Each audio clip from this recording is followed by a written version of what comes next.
अस्सलाम वालेकुम students.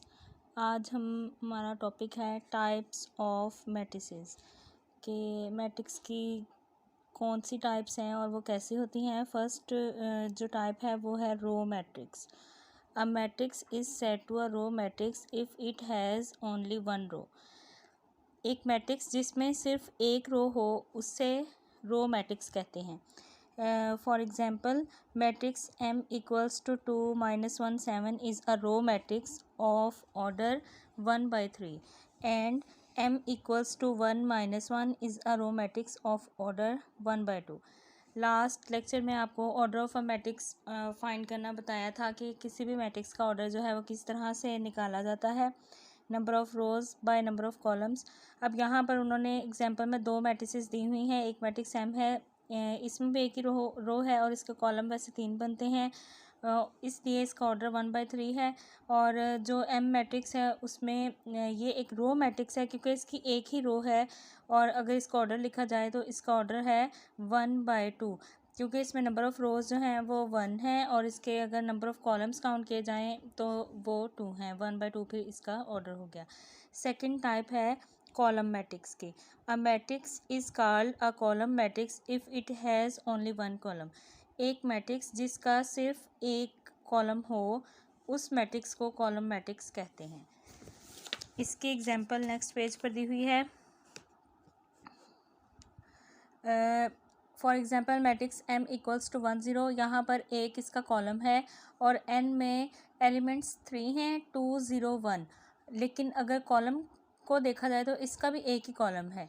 Are column of matrices of order 2 by 1 and 3 by 1। M matrix का order 2 by 1 है क्योंकि इसकी नंबर ऑफ़ रोज़ को देखा जाए तो 2 है और नंबर ऑफ़ कॉलम 1 है।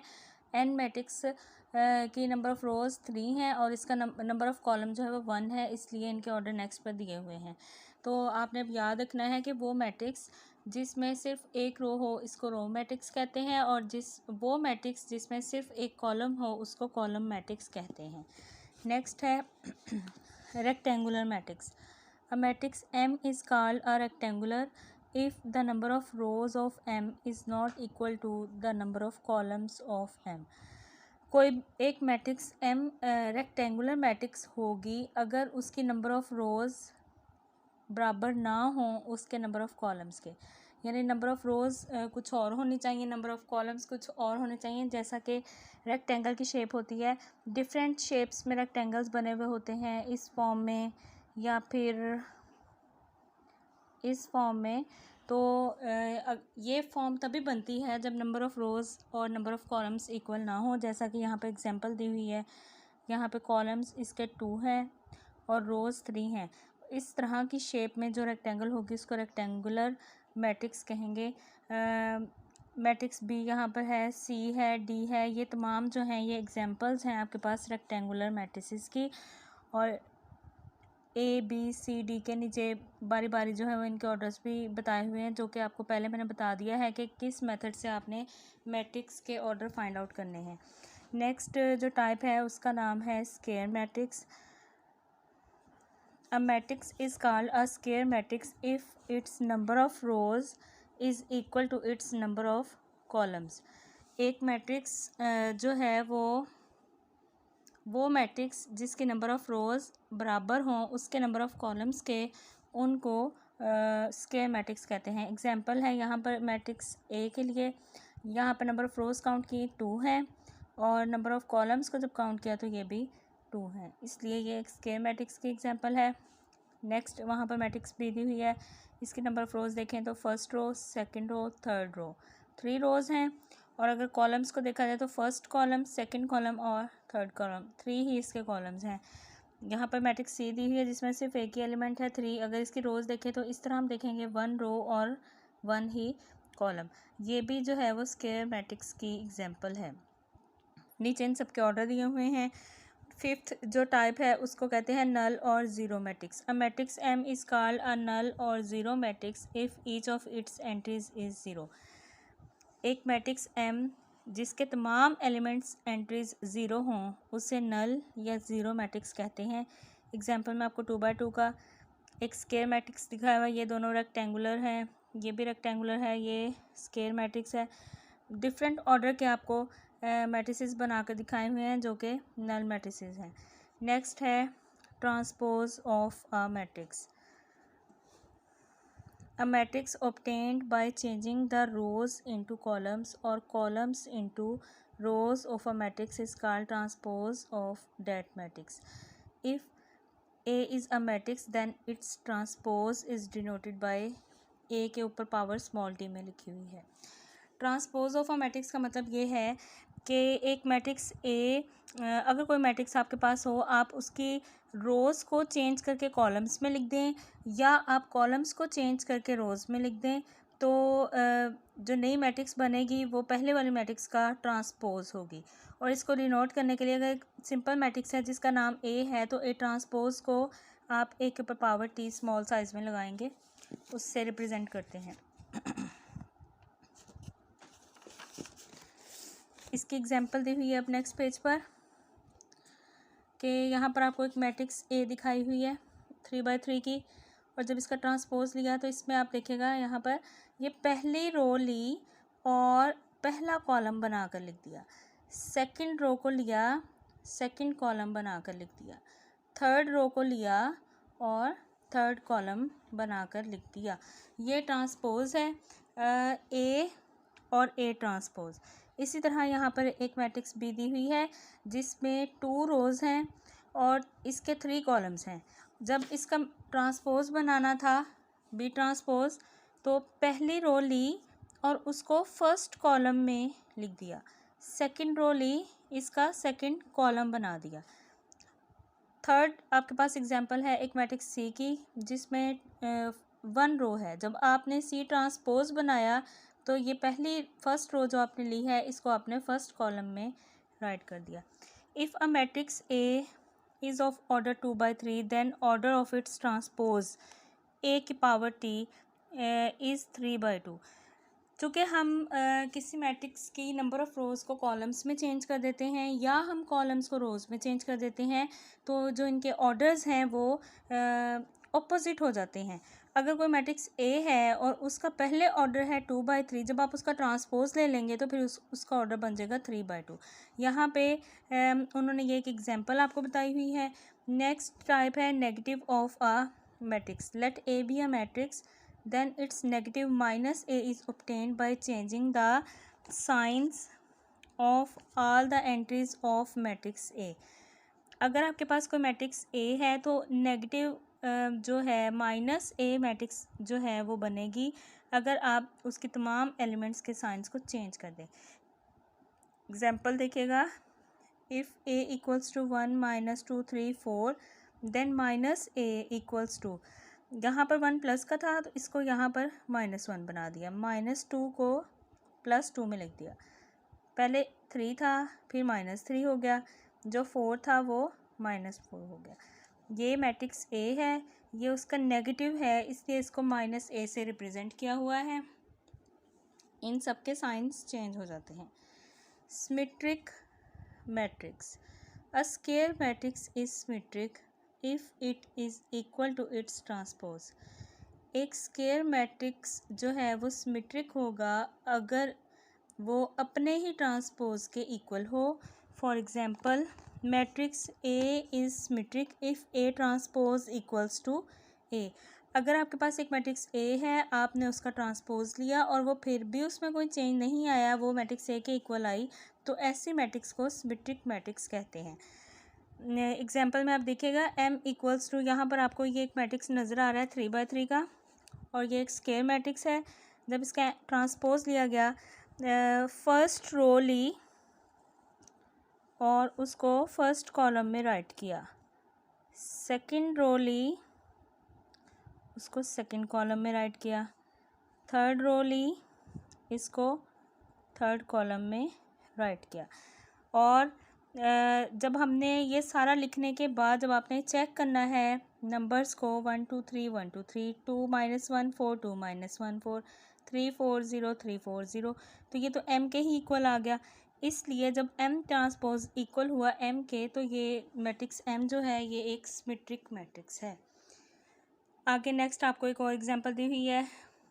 ए एक मैट्रिक्स है, जब इसका ट्रांसपोज लिया गया ट्रांसपोज लेने के बाद जब इनके एलिमेंट चेक किए गए, फर्स्ट रो में यहाँ पे 2 1 3 है, यहाँ पर 2 -1 3 है। फर्स्ट रो के सेकंड एलिमेंट से ही फ़र्क पड़ गया, तो ये ए का ट्रांसपोज जो है वो ए के इक्वल नहीं हुआ, इसलिए ये एक सिमेट्रिक मैट्रिक्स नहीं है। नेक्स्ट उसके बाद आपके पास है 9th type, skew symmetric matrix. A square matrix A is said to be skew symmetric if A transpose equals to -A. अगर A ट्रांसपोज इक्वल आए -A के तो ये स्क्यू सिमेट्रिक मैट्रिक्स होगी। इसकी एग्जांपल यहाँ पर उन्होंने एक मैट्रिक्स A दिया हुआ है, उसका ट्रांसपोज लिया, उसी तरीके से इसकी फर्स्ट रो ली और फर्स्ट कॉलम बनाया, इसकी सेकंड रो ली, सेकंड कॉलम बनाया, थर्ड रो ली और थर्ड कॉलम बनाया। फिर यहाँ पर जो है वो नंबर्स को राइट किया, इसका माइनस और माइनस प्लस, ये जस्ट एग्जांपल में है, हम इसको डायरेक्टली भी कर सकते हैं, वो आगे एक्सरसाइज के क्वेश्चंस में आपको बताऊंगी। 2 को जो है वो खोल के लिख लिया, एक माइनस ब्रैकेट के बाहर और एक अंदर, जब इनको मल्टीप्लाई करेंगे माइनस माइनस जो है वो +2 ही बन जाएंगे। 0 ऐसे लिखा, -1 ऐसे ही था। 3 को भी इन्होंने माइनस और -3 करके लिखा हुआ है। 1 को भी इन्होंने -1 करके लिखा हुआ है कि अगर माइनस माइनस आपस में मल्टीप्लाई हों तो ये प्लस ही बन जाते हैं। उसके बाद जब इनको इस पूरे मैट्रिक्स में से जब माइनस को बाहर कॉमन निकाला तो ये 0, इसका माइनस बाहर चला गया, यहाँ पे 2, इसका भी माइनस बाहर है कॉमन में, ये 3, इसका माइनस ये वाला बाहर है तो अंदर -2 0, इस -1 का माइनस बाहर कॉमन आ गया, ये 1 रहा। यहाँ से ये वाला माइनस जो है बाहर कॉमन में आ गया और -3 अंदर ही रहा, ये माइनस बाहर कॉमन में आ गया, ये -1 अंदर रहा और ये वाला 0 एज इट इज़ आ गया। जब ये इस मैट्रिक्स को देखें तो माइनस का साइन बाहर आ गया। अब हम इस मैट्रिक्स को जब देखेंगे तो ये सारा मैट्रिक्स ए जैसा ही है, कोई चेंज नहीं है इनमें। इस पूरे मैट्रिक्स की जगह पर उसका नाम लिख दिया -A, यानी जब A ट्रांसपोज दिया वो -A के इक्वल आया। इस तरह की जब कंडीशन होगी तो इसको कहते हैं स्क्यू सिमेट्रिक मैट्रिक्स। 10th है diagonal matrix. A square matrix A is called a diagonal matrix if at least any one of the entries of its diagonal is not 0 and non-diagonal entries are 0. Diagonal simple इसको वितर से represent किया जाता है। Diagonal matrix वो matrix होती है, एक square matrix अगर हो उसे डायगोनल मैट्रिक्स कहेंगे अगर कम अज़ कम उसके डायगोनल एलिमेंट्स में से एक एलिमेंट 0 ना हो और डायगोनल के अलावा जो बाकी होंगे वह सारे नॉन ज़ीरो होने चाहिए। एग्जांपल में आप देखिएगा मैट्रिक्स ए।